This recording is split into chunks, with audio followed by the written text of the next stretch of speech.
Bari nogiron tagiga solib yuborgan. Nimaga bu tagidan chiqyapti? Nimaga bizda shu narsa odat bo'lib qolgan? Nimaga biz bunaqa qilib xalqimizni dasturxonga ichki bozorga bu, to'g'rimi? Nimaga o'qilib berish? Hech pul mana shuni. 45 ming. 45 ming qarab turing aka. Nimaga bunaqa qilib dehqonlarimiz ichiga bunaqa nogironlarni o'qilib berish kerak? Qarang. Nimaga? Bular biz tushuntirishlarni olib boramiz bular. Bir burchakdan olyapman. Endi 45 ming ma'lumga ham pul solayapti.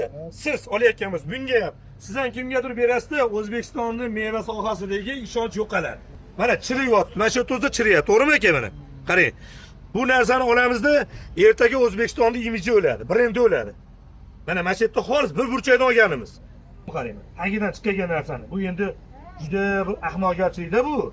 Biz aldayapmiz. Biz o'zimizni xalqimizni, o'zimizni millatdoshlarni, yurtdoshlarni biz aldayapmiz. Mana bir burchakda. Mashinga ham 45 ming, menga ham 45 ming, hali biz tugatganimiz yo'q. Mana.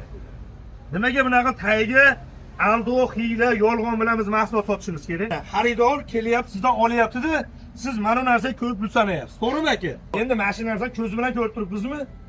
Yo, atay solib qo'ydimmi? Realniy narsani yechaylik-da.